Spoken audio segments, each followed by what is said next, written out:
everyone, I'm Robin Mize from Scrooser, and today in this one-of-a-kind location, I'll be showing you the differences between the Scrooser Prototype and the Scrooser One, which is about 90% similar to the N-Series model. The first visible change we made is actually something we made invisible. As you can see here on the Scrooser Prototype, you see all of the cables and wires necessary.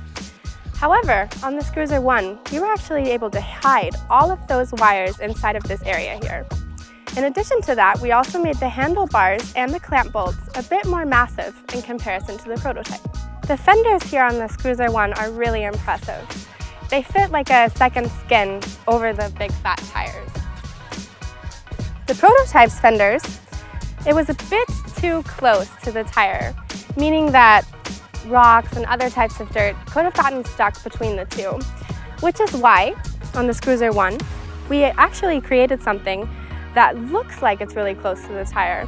However, in all actuality, there's about 1.5 centimeter space between the two, eliminating the problem of any sorts of rocks getting stuck.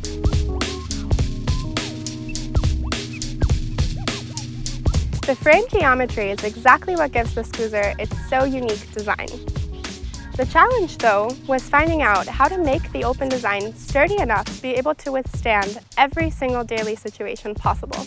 The test with our prototype here revealed that aluminum wasn't going to cut it for this purpose, which is why we decided to use steel instead of aluminum to make everything even more sturdy for you.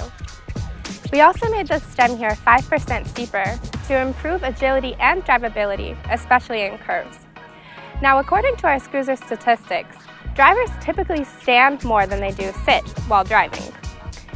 However, through this adjustment of the stem, we have created more space and made sitting on the Scrooser even more comfortable for you. We also increased the seat height from 63 to 70 centimeters, making it much easier for drivers to push off with the foot and maneuver in general. All of the changes that we made to the frame geometry not only improved the appearance, but also the overall driving performance of the Scrooser. The Scrooser One's technology also changed completely through the prototypes. Of course, you still have the electric motor in the back wheel, a control unit, a battery, and a ton of necessary wires and cords. However, the prototype's energy is generated by a small battery that is also used in electric bicycles. The 36-volt and 9.6 AH got the prototype from A to B, and driving it was definitely a fun experience. But let's be honest with each other. It was lacking in both the acceleration and speed department. The Scrooser One now has a 36-volt, 22.4 AH battery, supplying you with enough energy for cruising in all types of situations and environments. Last but not least, the Scrooser One has the intelligent impulse drive. While the prototype also had impulse drive, it had one of the very first initial versions. However, the Scrooser One's impulse drive is extremely one of a kind and is able to fully enhance every individual driving style. That sounds like a great place to start back up again with our next video. Stay tuned for our next clip to learn more about Scrooser's intelligent impulse drive. See you guys then!